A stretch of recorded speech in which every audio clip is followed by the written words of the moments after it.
Hello, welcome to the Set Lifting Report. Today we are going to do some things I have yet to do, which surprisingly is I haven't covered enough about what critical thinking is. So Teach I'm Thomas told going to us be not to covering listen to that our as parents. well. I said, I know how to teach you how to Um, kick. And he goes, well, then I don't want to see you do it. and Oh going yeah, to you mute you smacked for the a hell bit, out of the Eric. ball. Okay. Okay. Eric has his grandkids over, so I have to mute. Unfortunately, I have to mute him. But let's get into the reading of God's word first, because that's how we start a good Christian show. Today, I'm reading Genesis 41, 1 to 14.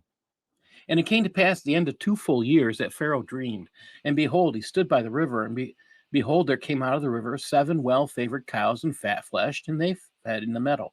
And behold, 7 other cows came up after them out of the river, ill favored, lean fleshed, and stood by the other cows upon the brink of the river. The ill favored and lean fleshed cows did eat up the 7 well favored and fat cows. So Pharaoh woke up, and he slept and dreamt again. And behold, 7 ears of corn came up on one stalk, rank and good. And then 7 thin ears, blasted with the east wind, sprang up after them. And the 7 thin ears devoured the 7 rank and full ears. And Pharaoh woke, and behold, it was a dream. And it came to pass in the morning that his spirit was troubled, and he sent and called for all the magicians of Egypt, and all the wise men thereof. And Pharaoh told them his dream. But there was none that could interpret it for Pharaoh. Then spoke the chief butler unto Pharaoh, saying, Oh, do I remember my faults this day? Pharaoh was angry with his servants, and put me in the prison, in the captain of the guard's house, both me and the chief baker. We dreamed a dream in one night. I and he, we dreamed, each man according to the interpretation of his dream. And there was there a young man, a Hebrew, a servant to the captain of the guard. And we told him, and he interpreted our dreams, to each man according to his dream. And it came to pass as he interpreted it to us, so it was. Me he restored to office, and to him he was hanged. Then Pharaoh sent and called Joseph, and they brought him hastily out of the dungeon. And he shaved himself and changed his clothes and came to Pharaoh. Can you imagine being the butler at this time, realizing your forgetfulness of someone who set your mind at ease through interpreting your dream? 3 days and you'll be back where you were. Forgot that within 3 days, huh? You somehow forget until now. Can you imagine being that guy? This is 2 years later. Maybe there's a good moment to there was no good moment to say anything, but now is the perfect time to tell about the Hebrew prisoner Joseph. It's as if there was a bunch of puzzle pieces on the table and suddenly they begin to be put together. The butler has to be questioning if he went to jail because he was supposed to meet Joseph. The Pharaoh has to be asking himself, did he send a man to jail so he could meet Joseph when he needed him 2 years later? During all this time, one thing was constant. Joseph lived as God wanted him. He pursued God's will even though he was forgotten. Joseph was faithful. He was ready and willing to do whatever God set for him to do. Isn't this how we should greet each day? Dear Lord Jesus, thank you. You are the great and mighty God. You are the great planner above which there is none. Lord God, strengthen each of us in our daily walk that we might be faithful and good and true like Joseph was. In your name, Lord Jesus, amen. Now, I have what I consider a negligent duty, which I should have done a while ago. I blame nobody but me. Um, and again, I'm blaming me, no one else. I should have covered this to begin with. What is critical thinking? So, just in case if you're out there and you have no clue what critical thinking is, I do want to tell you it's generally a graduate level topic, but it's something most everyone does in their daily lives. We ask questions. So I'm going to get into what is critical thinking and why am I putting this critical thinking versus Sharia? Can Sharia stand up to critical thinking? And the answer we keep finding is no, even with this simple question. If you do dry ablution, can you wash the woman off with good dirt? And Sharia is saying, stop, you can't ask questions. You're not allowed. Did anybody get to ask, how does a woman wash the woman off? That's a problem. I can't figure that one out. But let's get into critical thinking. What is that to begin with? Critical thinking is careful, goal-directed thinking. And if you take a graduate level course, this is coming from a book when I started my PhD a ways back, which I've never finished. I love the book. So you're going to be hearing some different sources, but primarily from one of my favorite books, which was the one that was assigned, which is very unusual for me to be in love with a book that I'm assigned. So here's the thing to think about. Critical thinking satisfies certain norms. Norms are what's normal. Okay. Being intellectually disciplined. That is important. Think about it. Being reasonable. Makes sense. Being skillful. Okay. Being skilled, being careful. And this is my favorite one. Using methods of logical inquiry and reasoning. Now, and that's the oldest one there, 1941, classic. All right. And this is the book that I actually love. I still go back and refer to it. I think it's pretty timeless, which I have to say is surprising because I don't generally read books like that. But this is really, I think it's a great book. This is by Richard W. Paul and Linda Elder.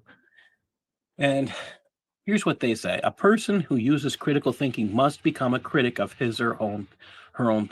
So while we're doing this, while we're talking about critical thinking, we have to be thinking about how do we think? How do we improve our ability to think?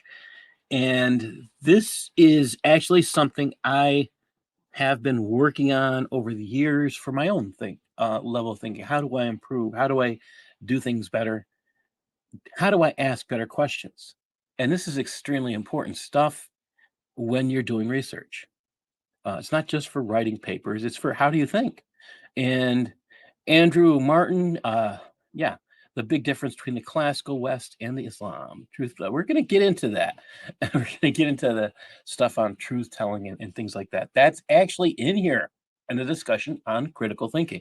And that's what I think this is important. So let's look at that first order thinking, which is a spontaneous, non-relative. It contains insight, prejudice, truth, and error. So you can be stupid and be on first order thinking. You can just be doing what feels good.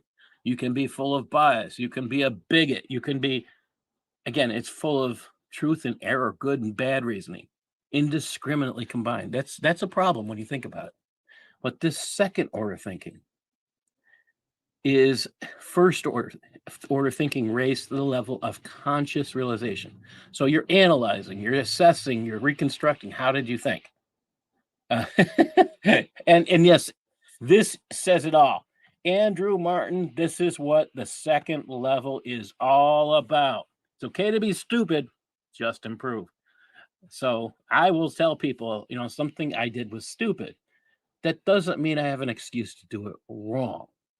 Again, it means I need to improve next time around. All right. I like this one. Someone want to say something? All right. Okay. Strong sense critical thinkers are not easily tricked by Slick Willy arguments. I'm adding that Slick Willy part, but yeah. They cannot be stampeded, are slow to believe. And think about this. Critical thinkers are slow to believe. That's me. Can hold things. Hey, Rad, welcome to the crowd. Yo, God bless everyone. I think critical thinkers can hold things as possible or probable in all degrees, without certainty and without pain. Can wait for evidence and weigh evidence. See, they can wait for evidence. The wait is important, and the weighing is important. Can resist appeals to their dearest prejudices. And you think about this. This was in 1906, this was said, and it is still very, very important today. I love this. All right. How are we thinking? We have to evaluate it. If we don't evaluate how we're thinking, we're in trouble. We're in trouble. Yeah, let me get back over here. Okay. Now I was showing this to my students today. I'm students I do work with, and this is the interesting part.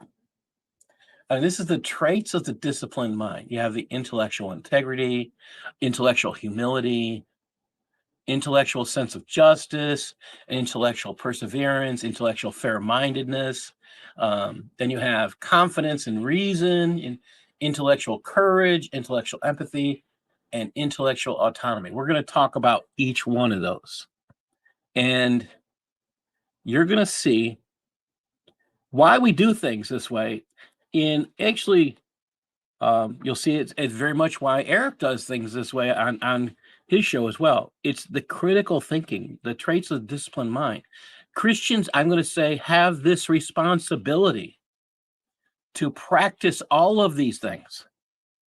Now, if you don't do these things, you really don't have. Here's the thing I'll say: if you're having problems with the concept of common sense, we can't teach common sense. We can teach pretty much all of these things. You can be trained to do all of these things. But common sense is not something you can be given. They're trained to. So let's think about this. Intellectual humility. Again, this is the book I'm getting all these wonderful things from. Intellectual humility may be defined as having a consciousness of the limits of one's knowledge, including a sensitivity to circumstances in which one's naive egocentrism is likely to function self-deceptively. So think about this. You have to be willing to admit you could be deceiving yourself. And you're naivete. It's likely to function deceptively. This entails being aware of your biases, your prejudices. So you have to be able to say, did I get that wrong because I was thinking the wrong way? When I was teaching, that's something I had to do. I'd always, you run into a student, everything you do doesn't work. So I'd go find someone who thinks the exact opposite of me, tell them about the student. And you know what the truth was? The young lady I had picked that I went to all the time, that we never agreed on anything. And when she told me how she would deal with it, maybe it was because of my bias, I don't know. But if I couldn't figure a way for this kid to make things work, and she had an idea, I'd try it every time. And 75% or 85%, someplace in there, it worked. And that always amazed me. So I always advise teachers, find someone you never agree with, make them your friend, because you got to find someone who thinks differently to reach different kids.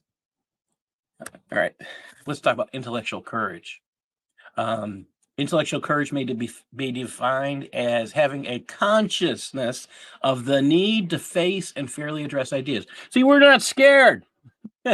We are not scared. Again, face fairly, address ideas, beliefs, viewpoints towards which one has strong negative emotions and to which one has not given a serious hearing. Intellectual courage is connected to the recognition that ideas of these that society considers dangerous or absurd are sometimes rationally justified. Conclusions and beliefs created within people are sometimes false or misleading. To determine what for oneself, what makes sense, one must not passively or uncritically accept. So listen, you have to question what you're taught. There's nothing wrong with questioning it. So I've had my kids one day come back, my own children come back and tell me something that I know was wrong. I went back, told them, that's wrong. So, I'm like, here's my daughter being taught that evolution is real. So my daughter says, really, it's real. Can you tell me where a human came from? And she says, came from ape. And she says, okay, where did the ape come from? Well, an amphibian came out of the ocean or out of the water. Where'd that come from? And my daughter got her to eventually say a rock.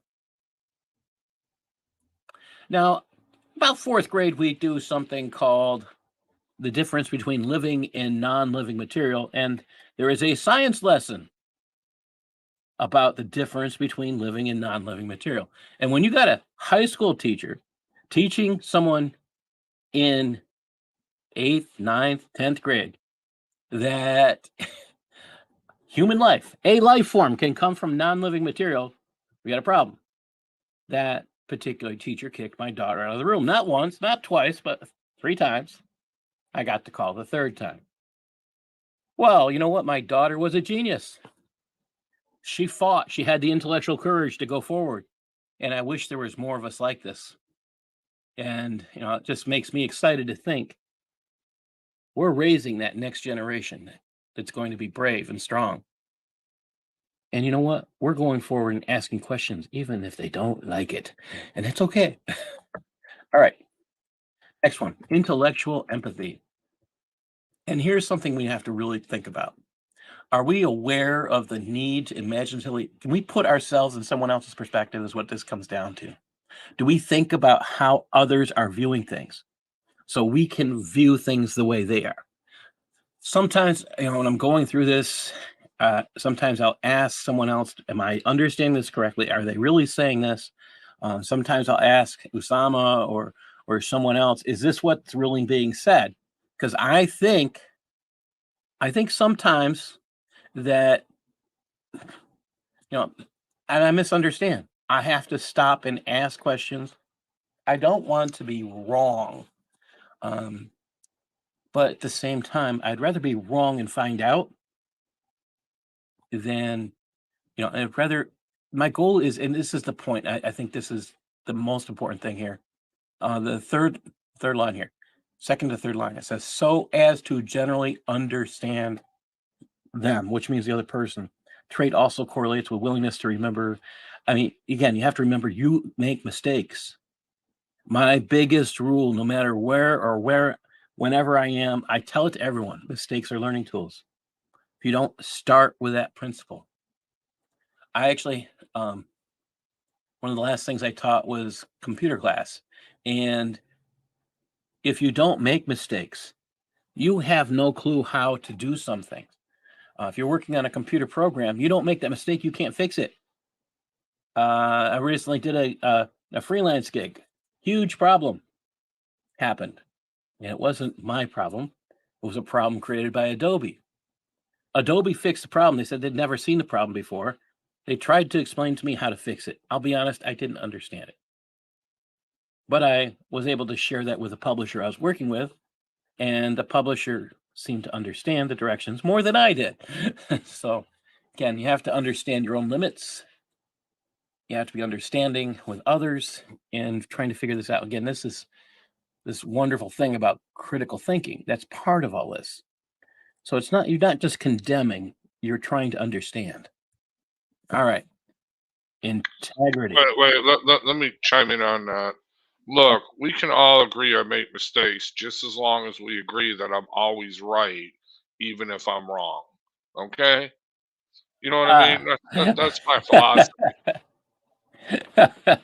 Well, I'm not going to push that boat either way.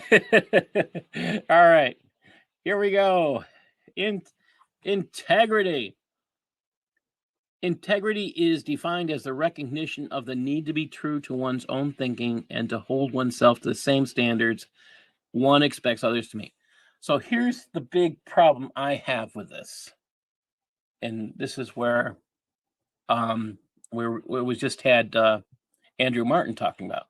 What happens if I expect you to tell the truth and you expect me to lie? Well, we'll do it the other way. I expect you to lie and you actually tell me the truth. Ooh, we run into trouble. But if your expectation of yourself is to tell the truth, you're expecting someone else to tell the truth, that works. The problem is when you're so accepting, you can't understand that someone's trying to tell you a lie. It becomes a serious issue. And that's what we're finding with Reliance the Traveler. It has many deceptions in it, as Islam does. Can it say it has intellectual integrity? The answer is no. Go ahead. Well, I can just chime in on this. There's actually, I was discussing this with some people who know logical fallacies and philosophy better than I do. And I was asking, there is a logical fallacy where you hold people to the same standards as you hold yourself. There's actually a logical fallacy.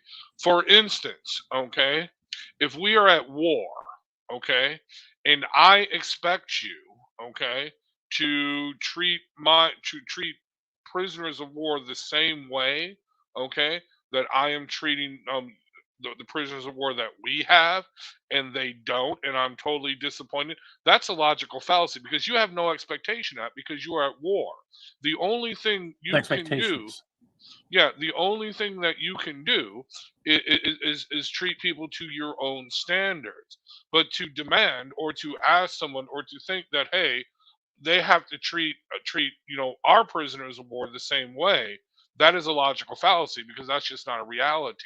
Okay, okay. And so the same. So in other words, holding people the same standards as you hold yourself, or holding yourself. Yeah, is that what we're talking about right here?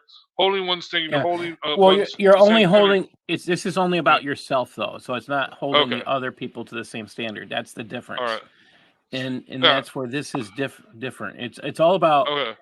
if others you think others are going to want this standard, are you holding yourself to a standard that you think others should be held to?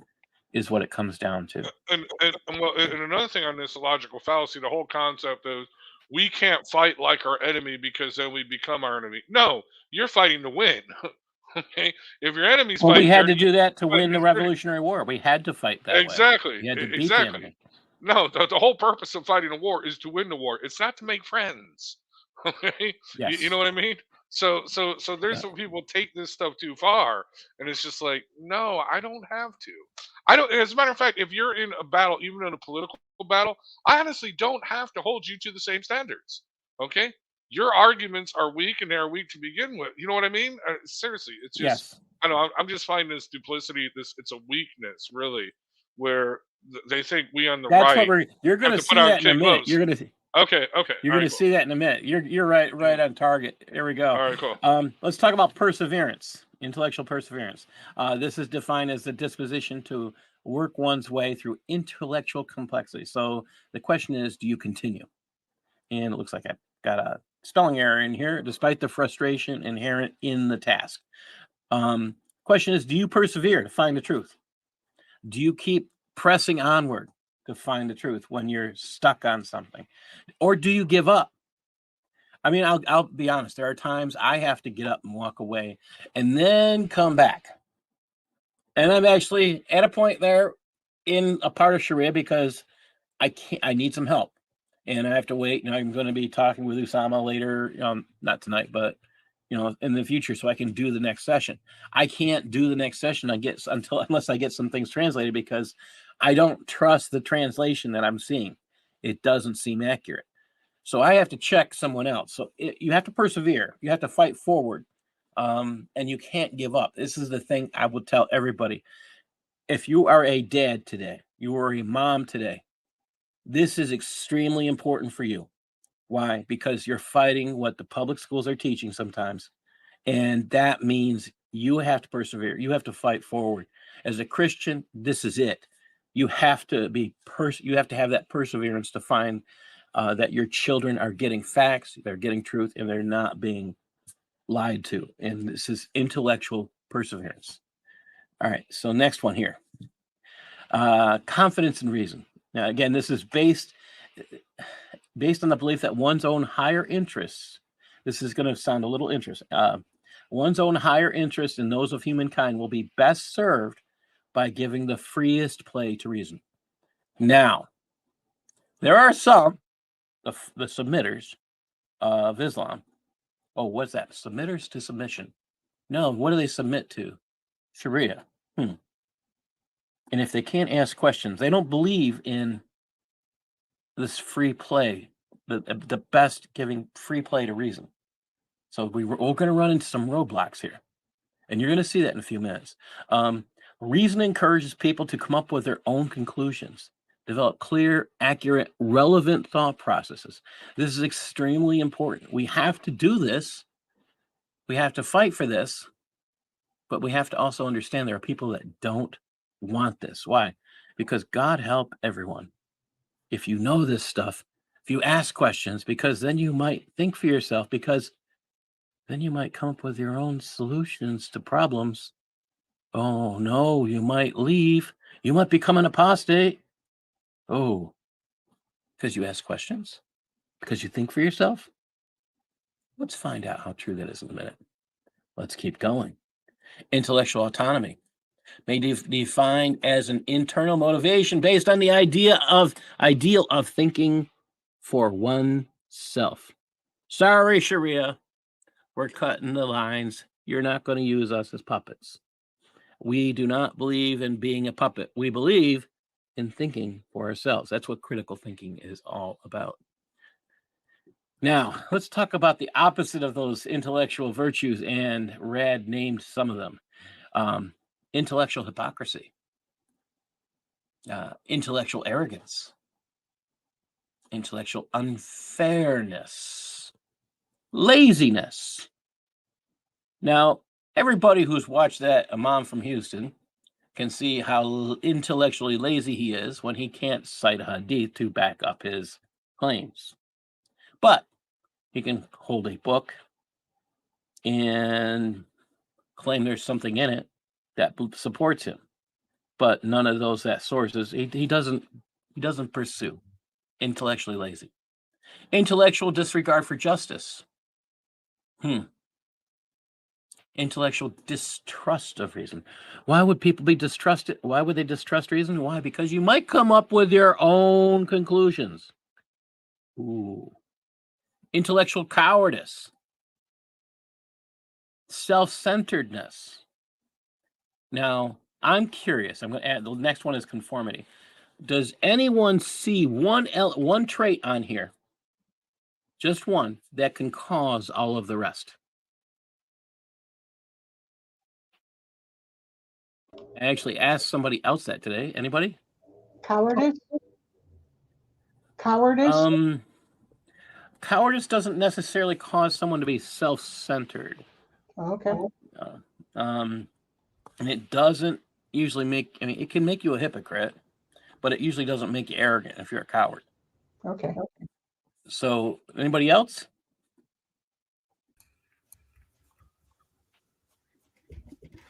I was going to say the self-centeredness one, but I don't know. All right, one more try. Red, you got an idea? Or you're cooking? Eric, do you have the idea which one it is? See if he's able to answer. He's outside with the kids. Repeat the question again, Paul. I'm sorry. Okay. I'm in the So middle out of of all of the elements here, I don't think you can see them. Are you outside still? So yeah. Okay. I'm just going to read these elements. You tell me if one of them can cause all the others. Intellectual hypocrisy, intellectual arrogance, intellectual unfairness, intellectual laziness, intellectual disregard for justice, intellectual distrust of reason, intellectual cowardice, intellectual self-centeredness, intellectual conformity. I would say, looking at it, maybe distrust of reason. Distrust of reason would cause, if you cannot be reasonable, or if you cannot accept certain facts, whether they're physical laws or logical laws, if you were unreasonable, all those other things would seem to kind of. That's pretty close. So here's the one I think that actually causes all the rest. You ready? Intellectual conformity. If you force everybody else to follow your point of view, you can't ask questions. You become a hypocrite. That sounds like a religion that we criticize all the time, though. Yes. I sat there and I looked at this. This is right in that book. I got this right. I'm sitting here laughing as I'm looking at it. When I took this class, oh wow, 8-9 years ago, working on it was first class for my PhD that I was starting, never finished, but it makes me laugh when I look back and this couldn't have been more pointed. This couldn't have been more pointed. And you know what? Andrew said, I think conformity, not wanting to leave the crowd. I think it's you're afraid to leave the crowd. You're afraid to stand out. That's the other part. That's kind of where the cowardice comes from. Yes, you're afraid. Yes, you get the cowardice. And you become, the hypocrisy you see. Oh, I have to hold myself. You have to be at this standard. Your God can't, you can't have that standard because my standard is supposed to be better than yours. Damian, I am not able to appoint a moderator there. I am able to point it for Straight Way of Grace, but I cannot appoint it for Liglo Apologetics. So I wish I could, but I can't. All right. This is the big thing I think about this is, and if you notice the first picture where let me come back here and see if I can go to the right a bit. And I think I'll just leave it there. The first picture was all calm. The water was calm. Now, when I was sharing this, the people I was sharing it with were like, whoa, that first picture was all calm waters. Can you be intellectually calm? Can your mind be centered? Can you really be a calm individual when these things are part of your traits? And the answer, my honest belief is you can't. If you got to conform, that forces you to be a hypocrite. It causes you to be arrogant in the way you treat, and all these little things. There's no ease, and this is one of the things I love about Christianity. It takes away that rough waters that you see, or the tough seas. It's gone. Jesus does a lot for that. All right, let's keep going. Now that we have addressed the joys of intellectual of critical thinking, let's look at what Shariah says about dry ablution. And I have to say, I feel sorry for the women, because as I read this, see, the guy has to go. Well, let's get into this. And we talk about in the scripture, in the Quran, you have to wash the woman off yourself with good dirt. You're going to see someone today practice doing the dry ablution in a Muslim country. And I sit there and I watch this, and I have everything I can do to stop from smirking, because this is the direction of how you wash the woman off yourself if you have no water. But think about this. We're going to read this to you. This is just mind-numbing when I went through this. Can you imagine you're supposed to be out there for prayer? The bell has rung. The guy has got up there. He's warning everybody it's time for the prayer. And here's what it says. Dry ablution. Hayyamam. When unable to use water, dry ablution is a dispensation to perform the prayer or similar act without lifting. Okay, there's no minor or major with impurity. That's just said for English people. Guess what? We're the English. They think we're stupid. By the use of earths or one's ablution. We're talking about dirt. 3 conditions must be met for the legal validity of performing the dry ablution. Listen to this first one. This is mind-numbing. It takes place after the beginning of the prayer time. So you're not there for prayer. Prayer has already started. Now you can do this. If you don't show up for prayer on time, you get noticed. And that's not a good thing. So the question is, how many people have to do this? You have to wait. So if everybody didn't have access to water? So everybody starts late, or is it just you? Start thinking about that. Remember the claims of Abu Bakr. People, this is the reason for the Ridda Wars. The original claim was they were not following Islam. Yet when they went out, they ran. When it was time for the prayer, people went for prayer. They did come out. There was no question. All of these places they went. The only thing that they didn't do, they did not. This is the interesting part to me. They did not give money. Now I want you to think. Oh, think about this part. Again, you're going to be late for prayer. The act, okay, let me get back, to take place after the beginning of prayer time for an obligatory prayer or a non-obligatory one that has particular time. The act of lifting earth to the face and arms. So this sounds, okay, so you're putting dirt to your face, to your arms. Okay, notice that. All right. I'm reading this. The act of lifting earth to the face and arms. So I would think you'd be putting stuff up and down your arms, right? When you see the directions for this, when you see the imam teaching this, that's not what happens. And it is kind of surprising. Now, Andrew, let me star this. Can you remind me that you've done this? Because I was actually looking for that. Thank you. I was looking for that earlier. Now, it says you must take place during that time. If one performs dry ablution when unsure the prayer time has come, now this is the funny part.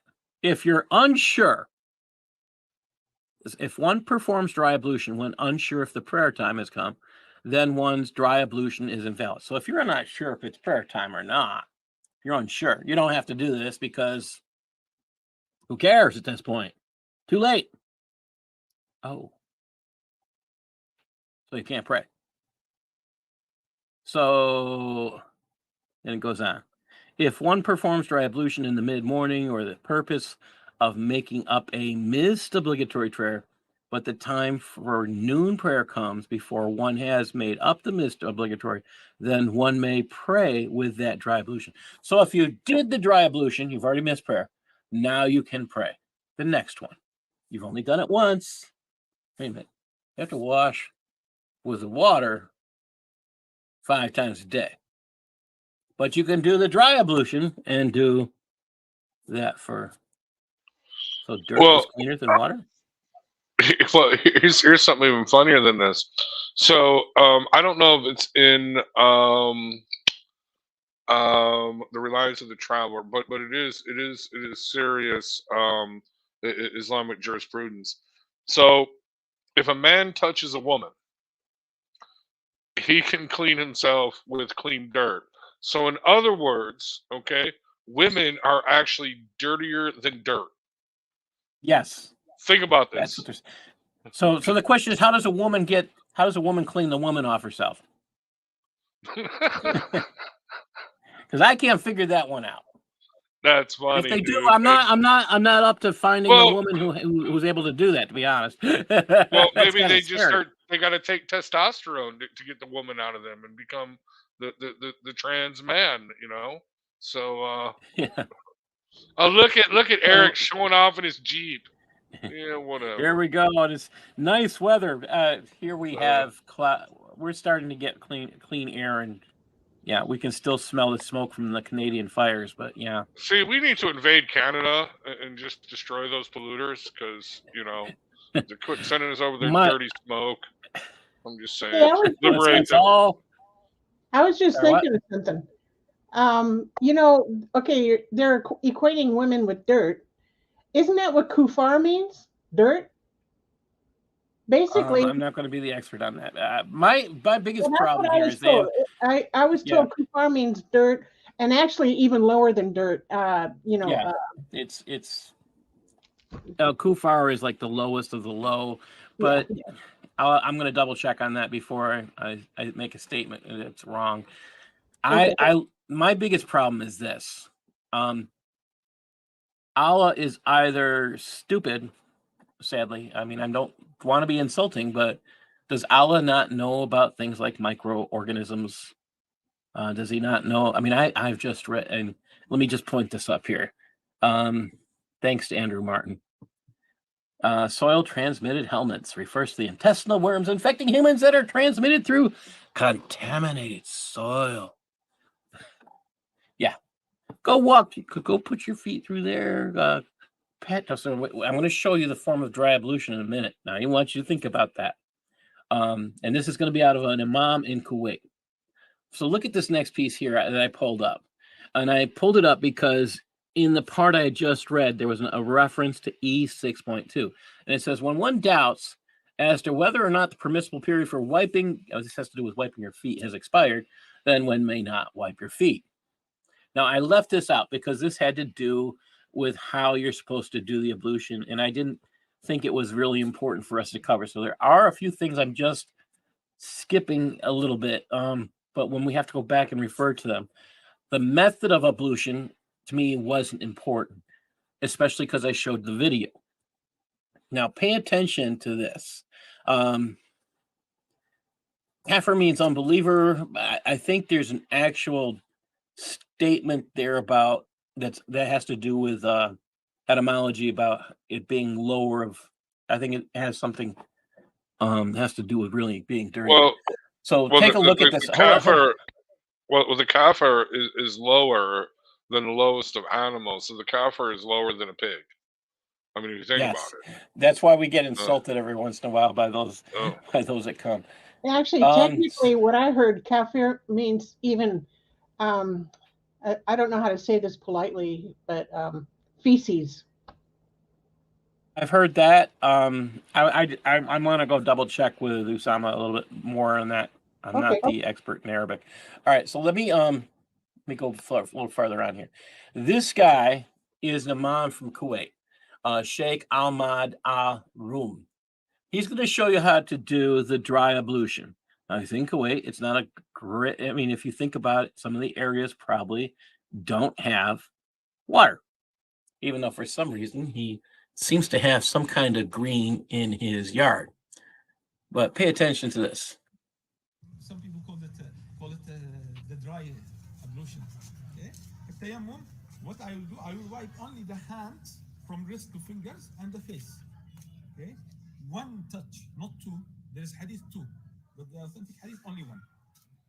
Okay, up to the wrist, not up to the elbow. Okay? Touch.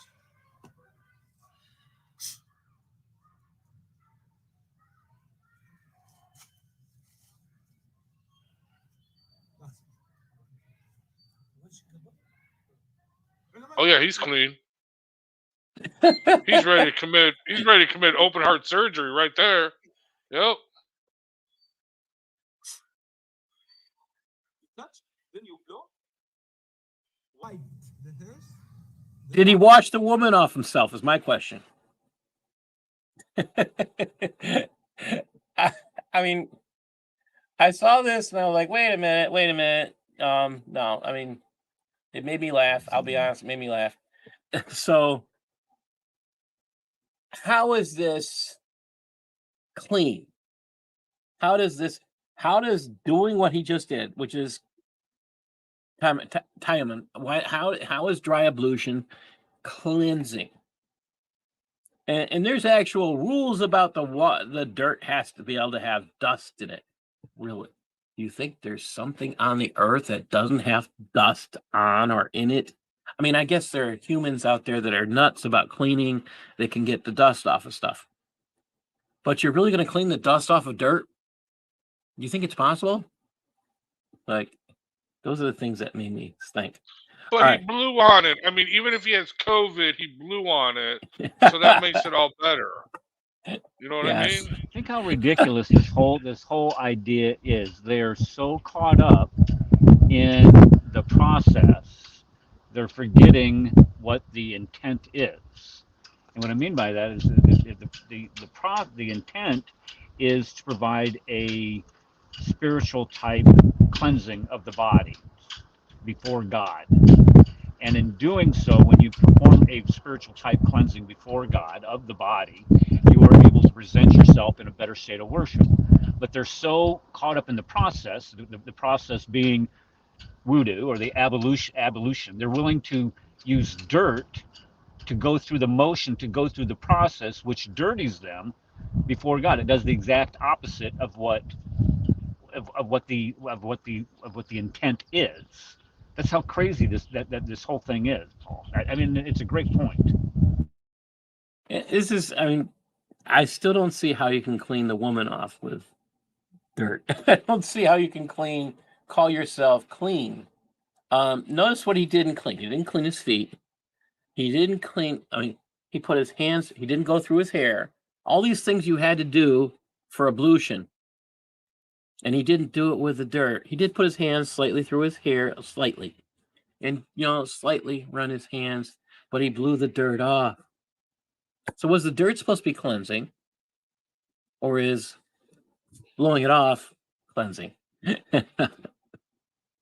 My thought when I hear when I'm originally hearing this and I'm hearing about good dirt, my original thoughts were, hey, they are taking a good gob of dirt, getting their hands involved and spreading it up and down themselves. It sounds really disgusting when you think about it, but just tapping dirt and that's cleansing. Now, this is in Kuwait, John. I know you're asking about how he's using his hands. I'm looking at the ritual that is in Islam that says how to do this. That's where I'm stuck listening to that. I've watched a couple. They're exactly the same. So it did make me think. So here's my question. Does Allah not know what dust is? You're going to see why I'm asking that. The conditions for praying, dry ablution. One could pray different, miss prayers with it. Blah. Okay, again, if you miss prayers, you can do this. Okay. Second condition is that dry ablution must be performed with plain, purifying earth that contains dust, even the dust contained in sand. Though not pure, sand devoid of dust. Again, I don't think Allah knows what dust is. Not earth mixed with things like flour or gypsum or pottery shards. Again, does Allah not know what dirt is? Or earth that hasn't been previously. You can't use dirt that's previously been used. So, this imam, he went up, he patted his hands on the dirt, blew off. Is the next guy not allowed to pat his hands in the same place? Is the woman going to be able to wash the woman off herself if she does the same thing? I still don't know how a woman's going to wash the woman off herself. All right. Third condition is an inability to use water. So this actually gets into some serious question. What happens if there's not enough water around? So my problem with this is simple. And I think you all probably can see this coming. Teachers are told that if you don't have a plan, you're planning to fail.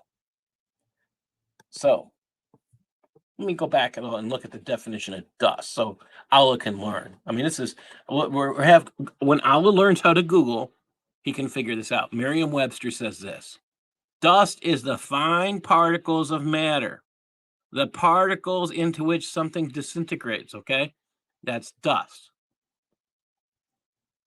Let's take a look at these. And I'm going to grow the page so everybody can see this. Okay. First one, Sunan Ibn Majah. It's narrated that Amr said, "We did dry ablution with the messenger of Allah, wiping our arms." That guy didn't wipe his arms. Up to our shoulders. He didn't do that. And this is Sahih, okay? Book 1, Hadith 300. Sunan Ibn Majah. Was narrated that Aisha said she borrowed a necklace from Asma and she lost it. The Prophet sent some people to look for it, and the time for prayer was come. So they prayed without ablution. Wait, I didn't think you were supposed to do that. When they came to the Prophet, they complained to him about that. Then the verse of the dry ablution was revealed. Oh, so they didn't plan for not having any water around. So they prayed without doing ablution. So now there's an excuse to do dry ablution. So this is where dry ablution comes from, according to the Hadith. There's an excuse. Dry ablution is an excuse or a way out. A what if. It's not supposed to be something regular is what it sounds like. Was this done to protect Aisha? I don't know. But again, I mean, if you look at, I like Peter Townsend's book. I'm going to tell people, purchase it because I like his statements on, I'm just going to come out of this for a second and share this. And let's go right here. Pick up this book, The Mecca Mystery by Peter Townsend. The stuff he says on hadiths there is outstanding. And that'll make you think about what we're reading here. Here we go. Sunan ibn Majah again. Ammar bin Yasir said that it was narrated from Ammar bin Yasir that when they did dry ablution with the messenger of Allah, he commanded the Muslims to strike the dust with the palm of their hands, which that guy did. And they did not pick up any dust. Then they wiped their faces once, which is what this guy did. Then they struck the dust from their palms once again, which he did, and wiped their hands. Notice he did that too? He did exactly what this says. This is Sahih from 571. Another Sunan ibn Majah. Narrated that Ammar bin Yasir said, Aisha dropped a necklace. Here we go. And this is the reason again for dry ablution. They repeat the same thing over and over and over again. But now I wanted to point out, these are from hadith. The concept comes from hadith. It's not from anything else. And that's actually important. And it's kind of hard when you start thinking about how is this? They did this for Aisha? So they're covering themselves in dirt to make Aisha look good? I thought the woman had to wash the dirt. You had to wash the woman off. I don't know. This kind of makes you laugh in the background of it. Okay, so we're now putting our hands full of dirt, putting our faces in the dirt. Yeah. Here we go. Lack of water. The first is lack of water. So listen to this. E12.3. When one is sure there is none, one performs dry ablution without searching for it. If one thinks there might be some, one must look for it. One must look through one's effects and inquire until one has asked all of one's party, or if there's no time left except for the prayer, one does not have to ask each person individually, but simply call out, hey, do you have any water, even for a price? And you look around. If you don't find any, remember, dry ablution happens after the call for prayer, not the time you're supposed to be praying. So while you're doing dry ablution, smack the ground. Okay, you're late to get in kneel for prayer because you did that. The search for water must occur after the prayer time has come. Oh, wait a minute. You don't plan ahead? Is Allah planning for failure? Is Muhammad planning for failure? Because that's how teachers put it. If you don't plan, you're planning to fail. Poor Allah. He's planning to fail. Keep that in mind. Search for water must occur after the prayer time. Don't you think you would do it beforehand?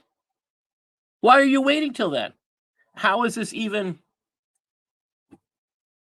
This is extremely important. I mean, when you start thinking about this, and this is their law, it's a plan for failure to not get you there in time. If you're not thinking, you didn't bring water, or you forgot. I get it if you forgot. Sometimes things happen. But when you don't plan for things like this, you go to a place where you know there's no water, and you don't bring enough to do these motions that you're required to do, that's on you. Okay. It keeps going. When one checks and doesn't find water, performs dry ablution, remains at the place, one needs not search again before performing dry ablution for another. Again, one dry ablution covers multiple prayers. But you have to do a wet ablution. You have to use water for each one. Oh, so you can be dirty, what they call clean for some reason. When you just put dirt on your face, you can stay dirty you can keep that dirt on your face all day, and that's good enough. It's not me coming up with this. It is Shariah. It is what it is. Anybody else laughing at this? Because it still makes me. All right. Well, I have a quick question. Sorry. So, am I right. understanding this right? So, to me, it sounds like if you use dirt, that's doing the same thing as water. So, what is even the point of using water then, or looking Well, for water? You're in the right point. There actually, if you read this correctly, the lack of water is an excuse to only get dirty and not wash. I mean, you can't wash because there's not enough water, but you can put more dirt on yourself and be cleaner than if you washed yourself with water because you have to do it multiple times. The dirt is actually cleaner than the water, which is crazy. Did we just lose somebody? All right. Does that make sense, Larry? It depends on what you mean by making sense. If you're talking about the critical thinking sense that we talked about earlier, then absolutely not. But I understand what you're saying. Why do you have to clean your? I mean, why does a dry ablution work for multiple times, but using water, it's only good for one time? So if the dry ablution is good for multiple prayers, but the wet ablution, when you use water, you have to wash every time. It kind of contradicts. Which one? They say water has purity. Is dirt purer than water according to Allah? I mean, that's the question you've got to ask. If you can use dirt and ablution works, dry ablution works, and it works for multiple times, isn't the implication that dirt is cleaner than water? Oh wow, I'm going to be laughing about that one for a while. I don't think I'll ever get out of that one. All right, we'll keep going here. E12.5. When sure that one can obtain water by waiting until the last of a prayer time, then it's better to wait. So you wait till everybody's done praying. Now you can pray. Okay. But if one thinks otherwise, then it's better to perform dry ablution at the first of the time. Wait a minute. You can't perform it at the first of the time. Listen, you can't pray at the first time. You have to wait until the prayer started. So wait a minute. Do they not know what they just... You can't pray at the first time. They just said you can't. That's why I got this wonderful arrow here. Do you not know what you just said? Sorry, you're having some critical thinking skills issues here. You don't know what you're saying. This is scary stuff. All right. And I'm going to stop with my big message for the day there. And come back here. Gotta get back on the right page. Dry ablution, strangely, is more powerful than water. Dirt is more powerful than water. Dirt is more powerful in cleaning a woman off. So let's be as crude as we can. If you have had sex with your wife, there's no water around. You can put your hands in the dirt, pound them down, wipe your hands off, put the dirt all over your face. Okay, you can go back, have sex with your wife. Oh wait, can you? We didn't ask that question. Can you do that? Do you have to? Andrew Martin, you got it. The power of dirt. Didn't Andrew Martin just tell us a little while ago about the parasites in the dirt? Could this be why some places in the Middle East have more parasites because in persons because they're constantly putting their hands and covering themselves with dirt? Now remember, this is the same. I'm laughing with John Wilson here because this Muhammad had no problem with cleaning himself with water that had a dead dog in it and feces in it, and he considers dirt cleaner because it's better than washing your hands and where a dead dog and feces are.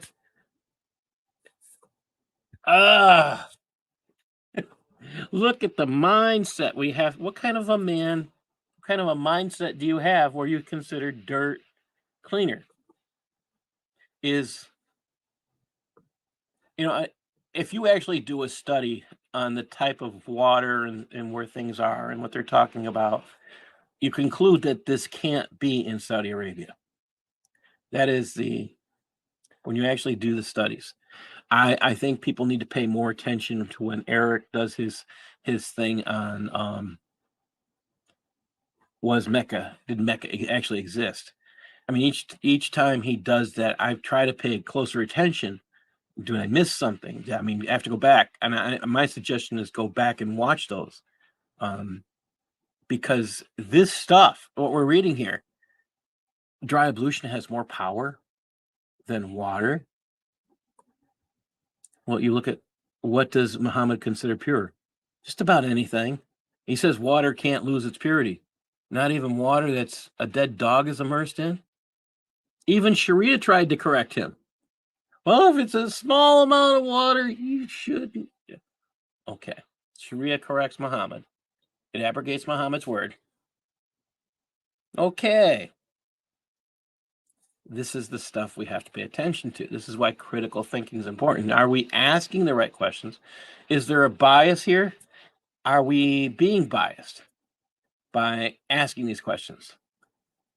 I personally don't see us having any bias at all by asking these questions. Oh my gosh. So here's the question. I've said it all night long. Is it possible? Now the guy goes and does ablution because he's touched a woman. He's done this dry ablution. He touched the dirt. You notice what we didn't find in what we just read about the woman doing dry ablution to wash the woman off herself. Is that? Because I'll be honest, the woman who can wash the woman off herself, I don't want to be around her. I'm sorry. That's not a real woman. That's somebody trans or whatever. Well, clearly, the way to wash the woman off the woman is honestly for the woman not to take care of herself and never to take a shower or a bath. That clearly will just honestly wash the woman off because they will be totally repulsive and just, yeah, dick. I'm just saying. Cleanliness is godliness. I'm just saying. Well, Yeah. so now that you said that, Rad, do you consider dry ablution cleanliness? Absolutely not. Absolutely. That has got to be the dumbest thing I have ever heard. Now, the Muslim, okay, so in fairness, in defense, the Muslim will bring out, because in Judaism, there is a thing where you can clean yourself with sand, okay, in certain circumstances. I forgot what the whole predicament is, okay, but they're not talking sand; they're talking dirt. They're doing something totally and completely stupid, okay, for a ritualistic thing, for absolutely no reason, and the whole I'm gonna blow into this dirt that I just wiped on my hands. Like somehow that's gonna make it better. I mean, these people are freaking insane. I'm just saying, totally, completely Well, insane. and again, the multiple, the things that were getting me, you can do this multiple. You can dry ablution is good for multiple prayers, but if you're using water, you got to go wash yourself. But if there's more dirt around, why don't you have to do that again? Because you can't go looking. What if you know there's no water around? Do you still have to wait?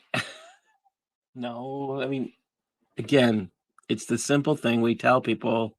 We tell young educators: if you don't have a plan, you're planning to fail.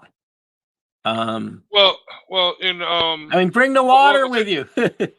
well, no, think about this. Think about this. Okay, so Muhammad was telling. Remember, the Meccans, they were trying. See, here's the funny thing: people don't understand about pagans. Pagans are very accepting as long as you worship their gods or even ignore their gods or just accept them. Even Yeah. if you accept the trans community, you're fine. They will not attack you. But the moment you step on and say, no, mutilating children is wrong, then they will come and attack you. But if you just accept it, even if you don't participate in it, they're fine. So pagans are very, very accepting in this way. Okay. And so I don't sit there and condone the treatment of this, but what the Meccans had done, I mean, they were very patient with them, okay, because this was an Arabic tribal family. Of course, you have to believe that they actually existed in Mecca and so forth. But either way, they were very accepting. They first tried just basic ridicule. That didn't work.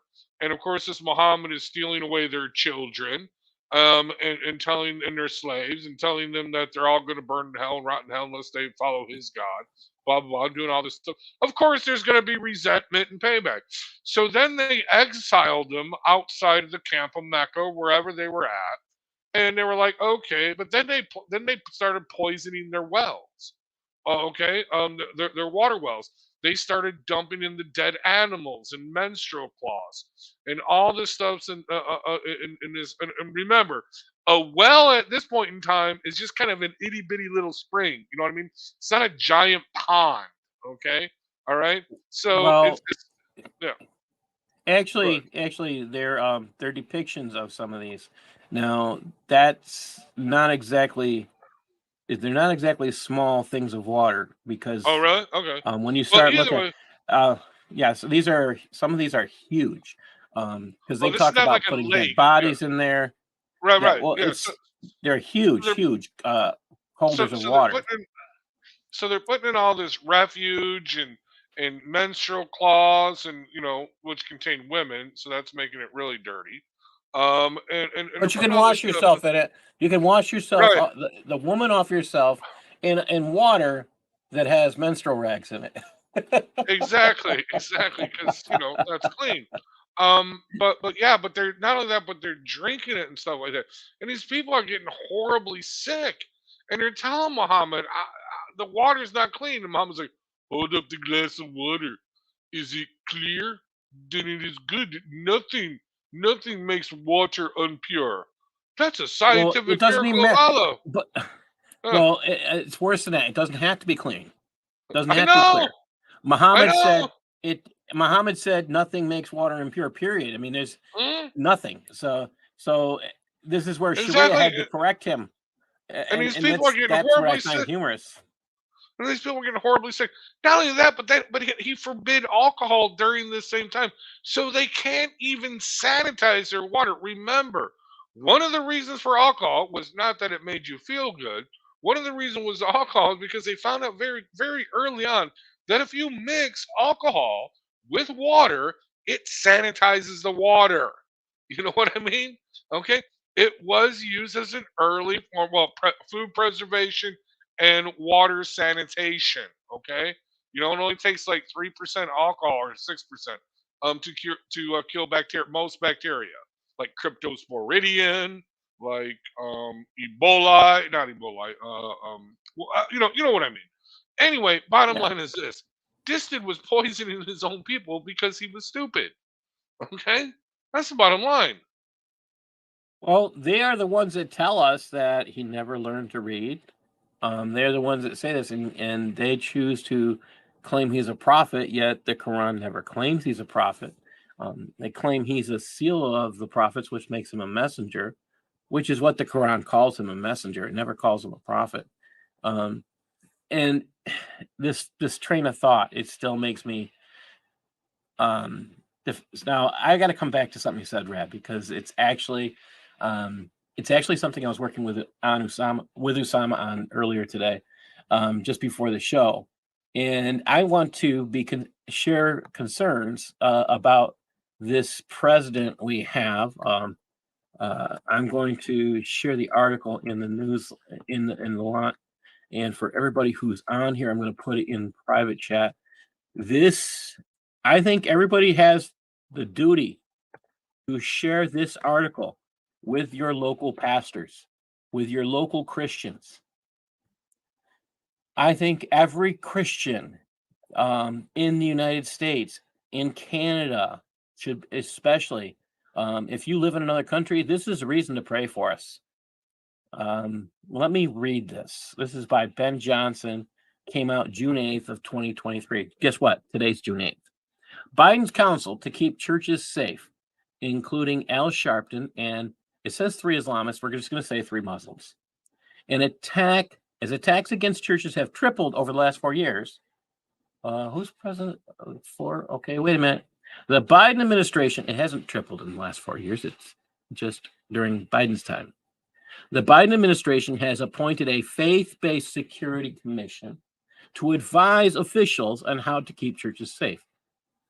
A council that includes Al Sharpton, a former leader of the National LGBTQ Task Force, and a Muslim leader who helped a fundraiser for a convicted cop killer.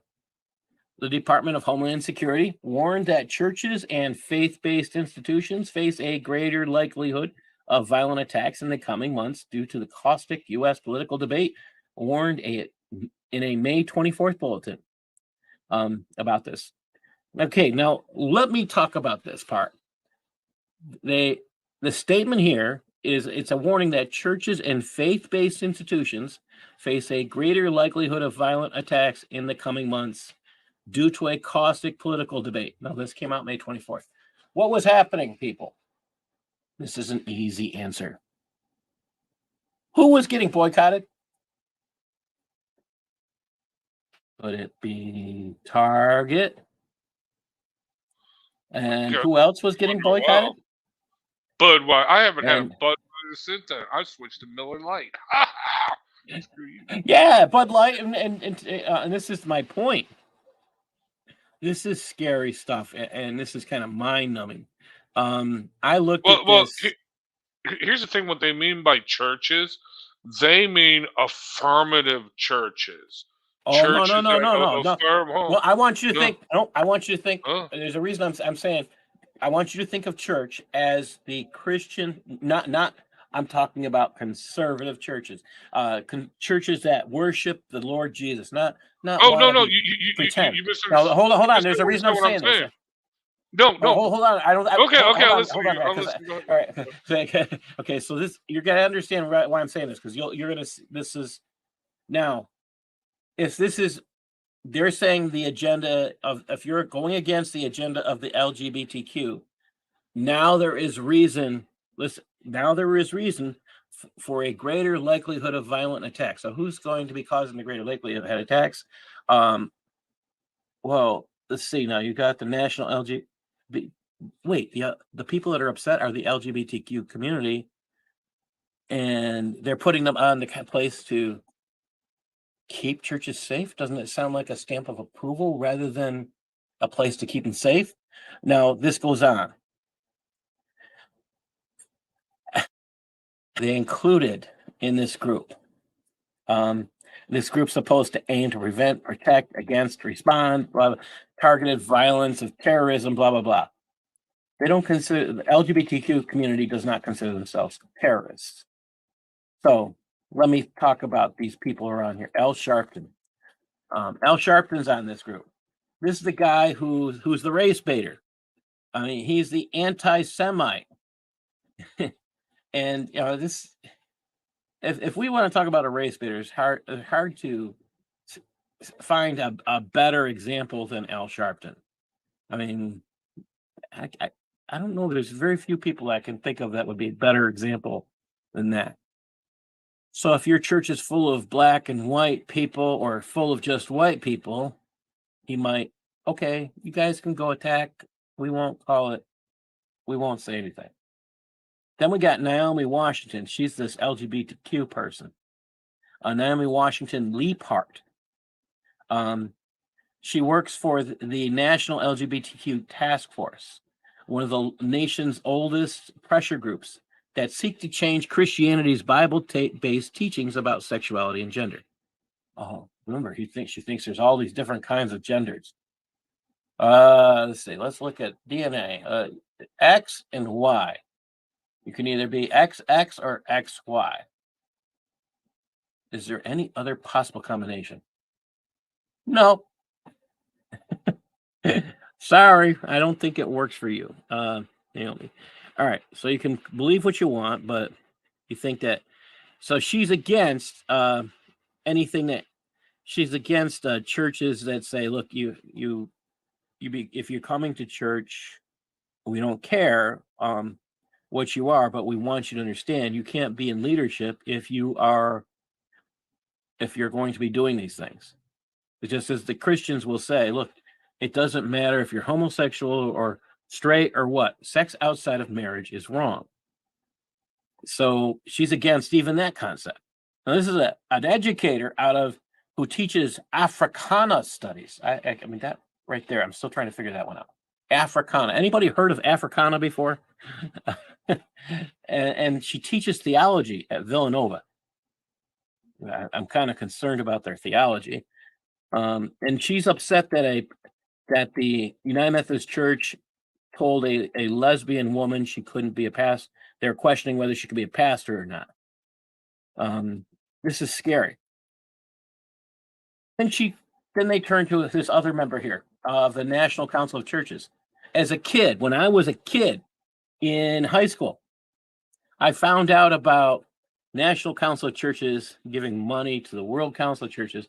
The World Council of Churches took this money, gave it to a group, and the group they gave it to killed Christians.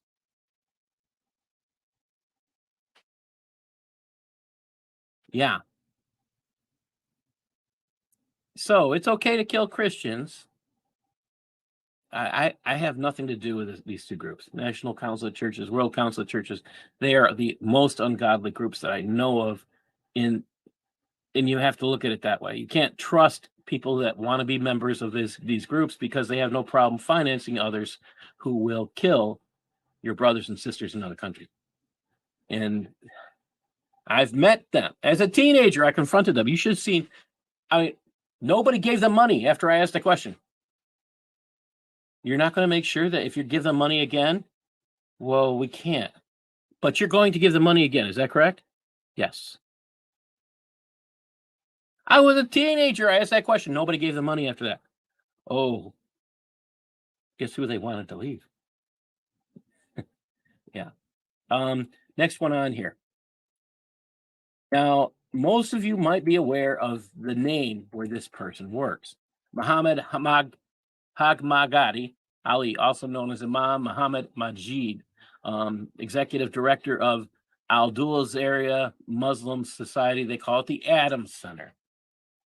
March 2008, he spoke at the Adams Center fundraiser for a convicted cop killer, H. Rap Brown, who now goes by the name Jamal Al-Amid. And he participated in the event described by Brown, who murdered a black deputy and wounded his partner as a political prisoner. Brown leads the National Ummah. His primary mission is to establish a separate sovereign Islamic state within the United States governed by Sharia law. Really? These guys are going to protect churches? This is a Muslim Brotherhood guy. I mean, these are guys that are friends with Al Qaeda, with Hamas. How is this good for Christians? Sounds like you're putting a bunch of people together that'll give a stamp of approval. Because none of these people like Christians. Oh, let's talk about this guy, Imam Majid. In 2006, he denied the Sudanese genocide in Darfur, telling Georgetown University students things escalated and people called it a genocide. Some kind of exaggeration. 20,000 people were killed. 20,000 people were killed. And it's not a genocide because they killed Christians. Yeah. This other Muslim. Now, if you have my second book, The Myth of Modern Islam and Civilization Jihad, this man is in there in the back of the book. Salam al-Mariyati. This man has had more appointments with Obama than anyone else, I believe, during the entire time that he was president. Maybe his wife, friend saw him more. I'm not sure. This is the co-founder of the Muslim Public Affairs Council, MPAC. He's compared Islamic terrorists to American freedom fighters. Think about that. He had no problem with 1983 bombing of the U.S. Marine barracks in Beirut that killed 241 Americans. He's defended terrorist groups like Hamas, Hezbollah. He's got this Muslim Brotherhood member. They have, as a whole, Muslim Brotherhood is affiliated with Al Qaeda. They're affiliated with Hamas is a chapter of the Muslim Brotherhood. It's bad. These are the guys that are supposed to be protecting Christians, or are they there to condemn us? Are they there to say it's okay? Then there's Talib. I'm skipping one, but there's Talib Sharif. He serves as an imam and president of the DC-based Masjid Muhammad, and they call it the nation's mosque. This is the Nation of Islam, people. Okay, hold on a second. Let's pause it right there. Okay, let's pause it right there. Okay, all right. So on the Christian side, you got the Reverend Al Sharpton, race hustler from the beginning. No, he's not a Christian. Hold on. We know that. Well, of course not, but I'm just saying they believe he's a Christian. Okay. But from the very beginning, he was a race hustler. He made his name to fame by promoting that this poor black girl was brutally raped by a bunch of white guys. Okay. That whole story turned out to be totally and completely false. On a problem. Okay? Yeah. Yeah, totally and completely false. But that's how he got his name. Now, he and the left excuses it by saying, well, the lie forwarded the conversation. And this is what I was talking about earlier. We expect the left to apply to our, to certain standards. And then we criticize the right when they're like, no, we're not doing that, okay? Because they don't fight fair. We don't fight fair. That's my premise. No, okay? I fight my enemy. Let me put it this way. I am not one of those tit-for-tat warriors that I'm not a warrior. I'm not like Eric. But I'm not one of those tit-for-tat where we do this limited strike, a reasonable response. No, we do overwhelming force. And we totally, completely destroy our enemy. It doesn't matter. But anyway, well, they will argue. They will say, well, it forwarded the conversation. There's no conversation because the crap didn't happen. It was not true. Okay? But either way, okay? So that's who you have it on the Christian side, right? And you mentioned another person that they have that's supposed Christian, right? That's an LGBTQ person, right? Whatever. She calls herself a pastor, yeah. Right. She calls, yeah, there you go. Okay. Anyway, okay. Here's what they're doing, okay? The church, the actual church, is actually making inroads against this crap, okay? True, they are making mistakes. True, they are doing things maybe they shouldn't be doing, okay? I will admit that, okay? But the bottom line is this, they are now threatened by this. So here's what they're trying to do with this. When they say church or places of worship, they don't mean the First Presbyterian Church of Chicago here. They don't mean, okay, the Reformed Baptist Church in Dalton, Illinois. They don't mean the Baptist Church out in Tennessee or out in New York. They don't mean the RCC Roman, although all due respect to my Roman Catholic friends, I'm sorry, you got a Pope that's actually now actively promoting this crap to begin with. So I don't know how you can sit there and say that the church is behind here's how I you. take this though. These guys are all. Oh, I'm sorry. I think these guys, all of them, are all against conservative Christians. So they're going to be giving. Well, no, green that's light the point. To say, go attack. Go attack this place. That's what they're. No, that's the point. So what they are doing now is dividing the church. The state is now going to come in and it's going to declare what actually is true Christian faith. The true Christian faith, according to the United States government now, is going to be the LGBTQ affirming church. If they are affirming, if they are saying, yes, go ahead and be as gay as you want to be, Go ahead and trans your kids, mutilate your children.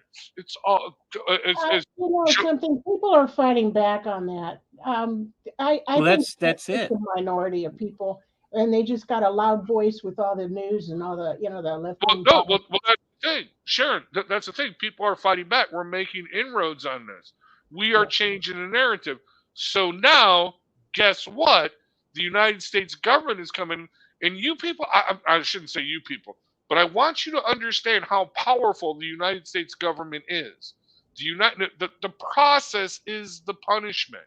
It doesn't matter if you just walked into the Capitol building thinking you're on a tour during a protest on January 6th. You're sitting in prison right now, okay? Because you did that. I mean, no, seriously, this is a horrible thing. The United States government turns on you and forget about it. They will find a crime. They will find a crime, okay? That you did, dude. They will prosecute you for stealing a candy bar when you were in the fourth grade, okay? Right now they are. This is where I'm saying this is. They're going to be doing the green lights. They are. I mean, if you look at all the members on this group, there is not one Christian. Now, you have to remember a few months ago. So a few months ago, this is something to consider. It's not even a whole year ago. They were saying they were outlawing the ability of people in churches to carry guns. So wait a minute. You're telling us there's more attacks on churches, and you're putting together people who aren't Christians to protect churches, but you decided you wanted to take the ability of the Christians to defend themselves away. So don't let them protect themselves. Guess what? You lost that Supreme Court case. We won. All right. So we can carry the guns. We can protect ourselves. So because we can do that, does that mean you have a right to greenlight us now? I'm just going to tell you it's not wise. It's not wise.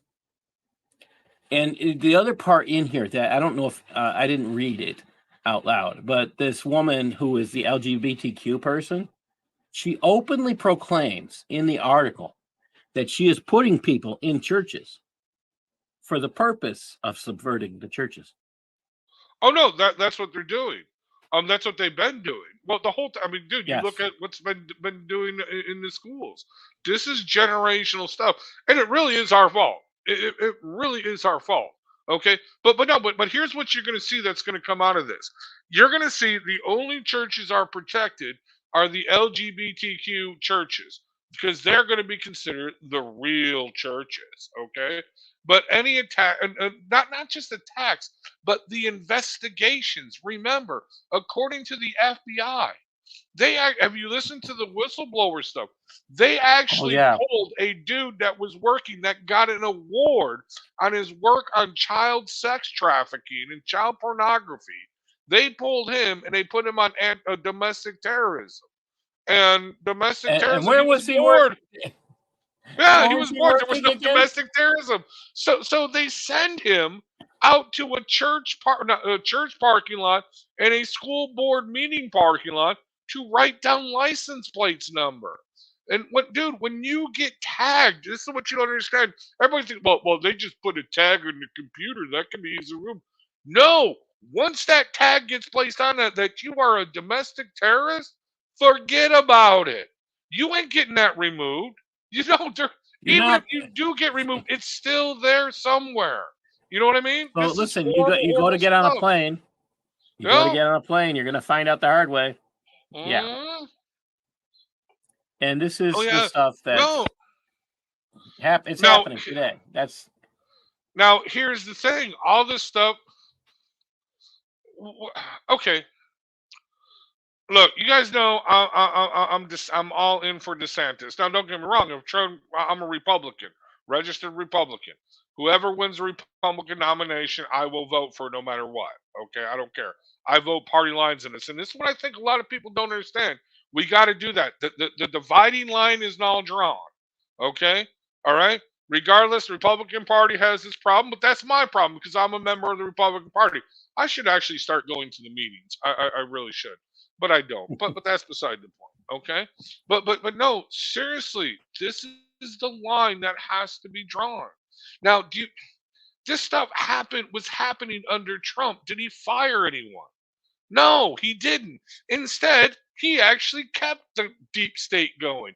He actually promoted Christopher Rye. That's a Trump appointee. Okay? But when you know how Christopher Rye got the job? He got the job because he was what do you call it? Because it was a recommendation from Christie from New Jersey, because the dude was a fixer. And that's the only reason why Christopher Rye got the job. Christopher Rye, I don't think is political at all. Well, from what they explained, Christopher Rye is just a company man. Whatever the company says to do, he does, and the company is now saying, "Hey, you got to go after Trump. You got to ignore all this other stuff." Merrick Garland. Oh God, that dude could have been a Supreme Court justice. That honestly was God's That's intervention. scary. And, That's and scary. you know, Yeah. you know what? Here's the thing. When I heard that Mitch McConnell, Cocaine Mitch, deep state operative, who is another Trump supporter, by the way, just to let you know, when I heard he held up those hearings, that he held up because he was in control of the Senate, I thought the Republicans had lost their mind. I thought this is stupid, because evidently this Merrick Garland was supposedly a moderate. Okay, blah blah blah. Oh God, no. Mitch McConnell was right at that point. Okay. But again, he was just going by what the Democrats had done before. Anyway, bottom line is this: we got to start looking at this. Let's say Trump is elected. I don't think he is. I don't think he can be, because the TDS, the Trump derangement syndrome, is real. It affects the independents. He won't get the independent vote. He won't get the trust me. He's not going to get the mature women over 50. That's just not happening. Or even over 40.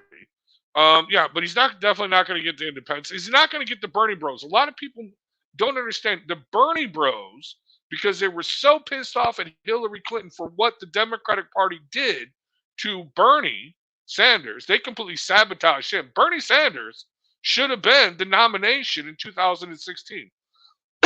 Bernie Sanders should have been the Yeah. nomination in 2020. They But they had to. sabotaged They it. had to. Yeah. Yeah. And that's They had, actually documented. For those who don't know, it's actually yes. documented. It's Yes. in his videos on it. There's great movies on that. Well, the Bernie Bros in 2016, and I know a lot of Bernie Bros. I work with a lot of them. They're like, screw that. Well, they didn't say I'm screw going that. to. I'm voting for Yeah. Trump. Anyway, but we I can't count on yeah. them no more. Anyway, I don't know who's gonna. I mean, I'm actually not. I'm a fan of Trump, but at the same time, I look at policy. My biggest problem with Trump is that he's still okay with the jab. Other than that, yes, that's another thing. again, That's another thing. No, but no. Let me get to this point. What did Trump do? Oh yeah, no. Trump did stuff through executive order. He opened up the oil wells. Yes. Why did he get any legislation passed through Congress? What, you know? Oh yes, he built the border. Well, he built most of the border wall, but he had to do it through hook and crook. He couldn't get funding through Congress. He had to divert funds from other areas. Again, this is when he had a Republican-controlled Congress. Nobody wanted to work with him, is what I'm saying. Okay. no, he did not have a Republican-controlled Congress. He had a Democrat. Oh no, 2016 when he took office, he did. No, and that's another thing. Okay. He lost in 2018. Okay, he couldn't get Obamacare repealed when he had a Republican Congress and Senate. Okay, what I'm saying to you this. Okay, but here's okay. Let me get to the actual crux of the thing. He's got these bogus indictments on him, right? The one in New York, that is just totally stupid. That's going nowhere. Now he's going to be indicted on this whole um, what do you call it? Classified documents thing. And the serious one is the one in Georgia. That's going to be coming down soon. So he's going to be under all these indictments. They're not going to go to trial before the election. They're going to draw this out after the election. How is he going to fire these corrupt prosecutors and judges who are going after them? How is he going to fire their bosses? How is he going to fire anyone in their department that is going after him on these things. That's just not going to happen. He could do it, but did he do it before? No. He's not going to be able to do it again. Why? Because how will it play out? Banana Republic. That only happens in the Banana Republic when they fire judges that are investigating him. Do you see what I'm saying? But if we get a DeSantis in there, or even someone other than DeSantis, who can, because now he's not Trump, now he can say, yeah, this ain't going nowhere, I'm firing you. In other words, what I'm saying is, we elect Trump again, it's going to just be more of the same and worse. It's just going to be, and besides, I'm tired of old white men. Get rid of them. I'm just saying, as an old white man myself. But these dudes, I mean, dude, they gotta go. I'm sorry. Enough of this. Anyway, put in some young blood. Yeah. I'm That's not all. sure. I'm sorry for My my rant. biggest issue right now with Trump is age more than anything else. So I don't want to exactly. have another. My biggest issue with him is age more than anything else. It's besides the jab. I don't want to have another guy who has dementia in office. I'm not saying Trump is there. I know a 97-year-old guy who I don't see having any issues, and he's bright as a tack. Actually, no, he's 98 now. Wow. And you know what? Everybody's different. You could be, yeah. And you know what? He's a World War II vet and great man of honor. Bless him. Well, oh yes, now we're saying that. What do we sell? What happened this week? It is the 50 something anniversary of, I believe it Storm was D-Day. Yep. Yeah, right. And we haven't even talked about that. We wouldn't have had that, and this is, I mean, great men who served and taught us for generations what it means to have courage in severe they didn't storm it in high heels, lady, opposition. wearing panties. I'm just saying. They were wearing combat these were the real men. I'm going to end up closing here. I just want to say that we talked about critical thinking, and we have to stop and ask the questions every time. I mean, I want you to think about those patterns that we saw when we looked at that last slide on critical thinking, and why I pointed out how conformity can pull all those things out. I've closed everything out, and I don't want to pull it back up, but I want you to start thinking about the importance of asking questions, not just accepting something because you're told. Don't accept what I'm telling you, because go check it out for yourself. I'm not the guy that has all the answers. I don't think any of us do. But again, the stuff I shared, I shared the website. You never have to accept. I don't want you to accept what I'm saying is true. I don't want you to accept what anybody says as true all the time. Go check it out for yourself. There are people I go to find out things that I don't know. And why do I trust them? They are the experts in the field. I go to Osama for expertise on Arabic. I go to Todd Bensman for expertise on the border. There's a lot of other people I look for. Why do I trust them? Because I've gotten to know them and their reputation. What kind of integrity do they have? Again, we talked about intellectual integrity today. What kind of people are they? And I'm going to pick on the men, not the women here. It's time for the real men to stand up. We're not talking about ladies with high heels that pretend to be men. We're not talking about men that put on high heels. We're talking about being the real man that stands up and has become a man of integrity. How do you do that? Number one, I'm going to say you need to accept the Lord Jesus, and then do this. Fight against your own self, your own desires, and become a man of God. Anybody have any last words before I end with the uniqueness of Christianity? Whatever you do, don't vote for a Democrat. All right. Sharon? Thank you, Paul. Okay. I appreciate everything that you put forward. Larry? Yeah, I just wanted to talk about the ritual cleaning real quick. I think this is what happens when you're a stupid person and think you're going to make your own religion and try to copy off of another religion, that's what happens. So and then I also thought maybe Paul, in case there is any Muslims listening and they think that it is ridiculous about what the ritual cleaning is, and maybe you want to explain what that actually means in the Bible and why is it important. That might be kind of a good segue into the video that we're about to watch. No, I look at the idea of cleaning. This is the ablution is the idea of cleansing. In Islam, you start with something called right intention. In Christianity, when we talk about being purified, you start with repentance. And that has the meaning of this. You start out with, I'm sorry, I was wrong. Now, who are you repenting to? Not the person across the street, not your neighbor, not your wife, not your child. It's the Creator. Who did you say? Who are your sins against? When you make a sin, sin is opposition to God.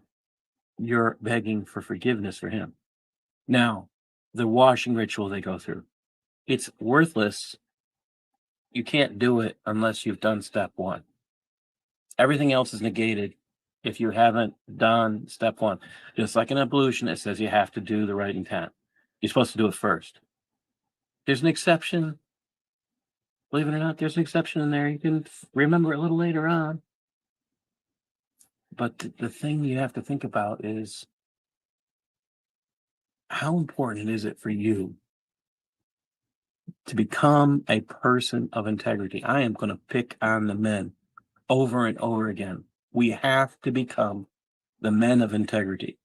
Why? Because our children, our children's children, our nieces, our nephews, everyone needs to be able to look at us, the men, as men of integrity, people that can be trusted, people that can point the right way. And how can we do that if we don't have that integrity? Now, I'm going to show this video. Make a choice. And if you do make a choice to follow Christ, please let us know.